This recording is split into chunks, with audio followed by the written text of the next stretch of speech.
Jangan lupa subscribe YouTube channel Metro TV News dan jangan lupa nyalakan notifikasinya. Ketua KPK Firly Bahuri menegaskan ada 82,3% calon kepala daerah mendapat pendanaan dari donatur. Menurut Firly, keterikatan janji calon dengan donatur sejak pemilihan akan berlanjut pada praktek korupsi setelah calon itu menjabat. Dan temuan itu dikaitkannya dengan fakta 122 kasus korupsi tersangka kepala daerah yang ditangani KPK pada 2018 bermula dari janji saat pemilihan. Hasil kita, Pak, penelitian 82,3% biaya itu dibantu oleh pihak ketiga. Dibantu, orang mau membantu karena ada 3 hal.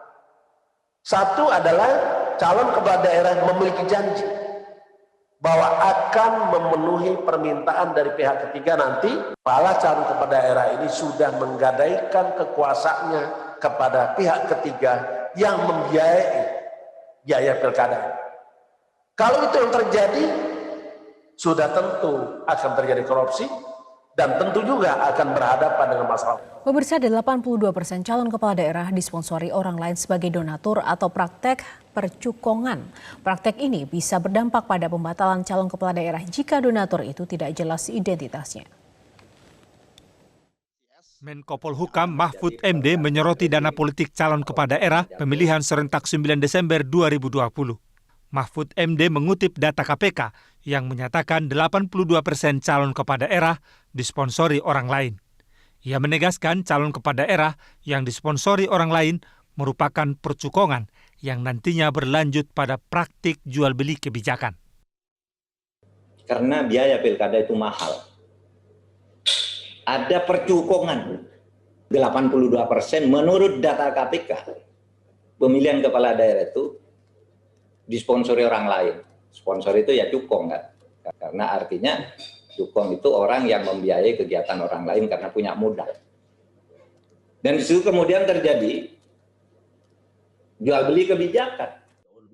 Pengamat politik Burhanuddin Muhtadi dalam diskusi daring Nagara Institute pada 15 Oktober mengatakan banyak pengusaha yang ingin mengakses calon kepala daerah pada pemilihan kepala daerah. Jadi ada penurunan dampak partisipasi calon dalam pilkada sejak pilkada serentak. Salah satunya saya menduga faktor supply side. Jadi umumnya kan banyak pengusaha yang pengen mendapatkan akses terhadap para calon kepala daerah. Pemberi sponsor atau sumbangan, baik perorangan atau perusahaan, harus mencantumkan identitasnya pada laporan dana kampanye. Undang-Undang Nomor 1 Tahun 2015 telah mengatur pemberian sumbangan dana kampanye tanpa identitas yang jelas atau melanggar batas jumlah yang diperbolehkan dikenai sanksi pembatalan pasangan calon kepala daerah. Tim Liputan Metro TV.